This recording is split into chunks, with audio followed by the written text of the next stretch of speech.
তালহা রাদিয়াল্লাহু আনহু ছিলেন ইসলামের প্রথম দিকে ইসলাম গ্রহণকারী সৌভাগ্যবানদের একজন, কিন্তু তার জীবনের সবচেয়ে স্মরণীয় এবং বিস্ময়কর ঘটনাটি ঘটেছিল উহুদ যুদ্ধের ময়দানে।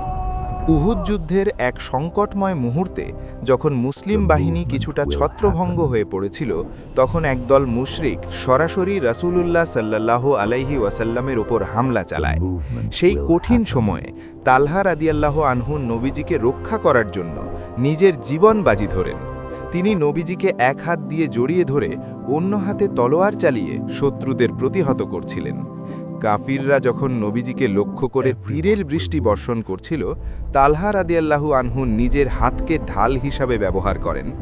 একের পর এক তীর তার হাতে বিদ্ধ হতে থাকে, তবুও তিনি নবীজির সামনে থেকে সরেননি। সেই যুদ্ধে তালহা রাদিয়াল্লাহু আনহুর শরীর তলোয়ার, ভরসা এবং তীরের আঘাতে ক্ষতবিক্ষত হয়ে গিয়েছিল।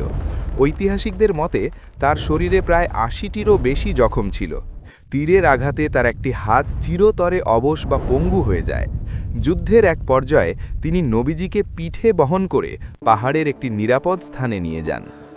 যুদ্ধ শেষে রাসূলুল্লাহ সাল্লাল্লাহু আলাইহি ওয়াসাল্লাম তালহা রাদিয়াল্লাহু আনহুর অসীম ত্যাগ দেখে মুগ্ধ হন। তিনি সাহাবীদের উদ্দেশ্য করে বলেছিলেন, যে ব্যক্তি জমিনের ওপর কোনো জীবন্ত শহীদকে হেঁটে বেড়াতে দেখতে চায়, সে যেন তালহা ইবন ওবায়দুল্লাহকে দেখে। আবু বকর রাদিয়াল্লাহু আনহু যখনই উহুদ যুদ্ধের কথা স্মরণ করতেন, তিনি বলতেন, উহুদের পুরো দিনটি ছিল তালহার। শিক্ষা: তালহা রাদিয়াল্লাহু আনহুয়ের জীবন আমাদের শেখায় যে সত্যিকারের ভালোবাসা কেবল মুখে নয়, বরং বিপদের সময় প্রিয়জনের জন্য ঢাল হয়ে দাঁড়ানোর মধ্যেই প্রকাশ পায়। উৎস: সহিহ বুখারী, জামি আত-তিরমিজি এবং সিরাত ইবনে হিশাম।